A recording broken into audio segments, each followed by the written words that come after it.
Hello friends, Assalamu alaikum. Welcome to Medicine and Health Info channel. বন্ধুগণ, allergy related নতুন আরেকটি video নিয়ে আপনাদের মাঝে হাজির হলাম। আজকে আপনাদেরকে অ্যালার্জির জন্য গুরুত্বপূর্ণ একটি মেডিসিন এবং মেডিসিনটির জেনেরিক নাম, প্রস্তুতকারক কোম্পানির নাম, মেডিসিনটির কাজ, দাম, খাওয়ার নিয়ম ও সাইড ইফেক্ট সম্পর্কে আলোচনা করব। তাই খুব ধৈর্য সহকারে ভিডিওটি দেখার অনুরোধ রইল।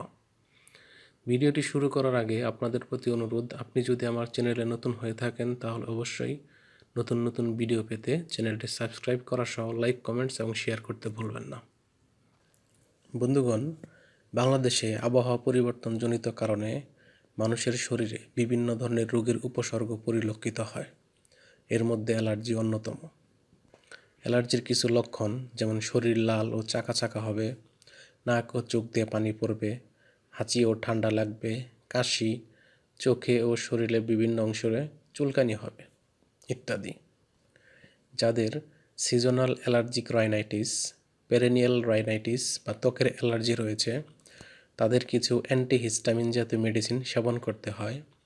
এই অ্যালার্জি রোগের চিকিৎসার জন্য অত্যন্ত তাৎপর্যপূর্ণ একটি অ্যান্টিহিস্টামিন জাতীয় মেডিসিনের নাম হলো Oradin 10 mg tablet, Oradin FT 10 mg dispersible tablet এবং ওরাডিন 5 mg বা 5 ml ওরাল সাসপেনশন। এটির গ্রুপ বা জেনারিক নাম হলো লোরাটাডিন। এটির বিপণন প্রস্তুতকারক কোম্পানির নাম হচ্ছে SK ফার্মাসিউটিক্যাল লিমিটেড। এটির 10 মিলিগ্রাম প্রতি পিস ট্যাবলেটের দাম 4 টাকা এবং 60 ml বোতলের ওরাল সাসপেনশনের দাম 30 টাকা। খাওয়ার নিয়ম: 2 বছরের নিচে শিশুদের এটি খাওয়ানো যাবে না।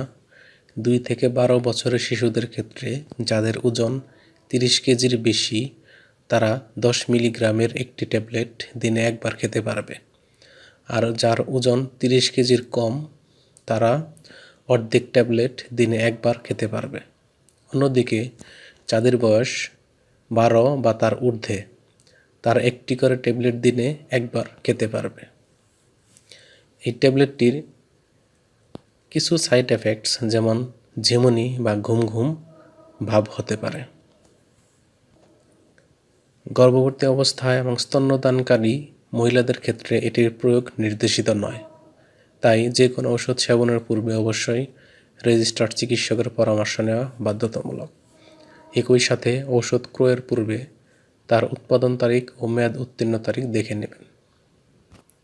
যে কোনো ঔষধ শিশুদের হাতের নাগালের বাইরে রাখবেন। ধন্যবাদ।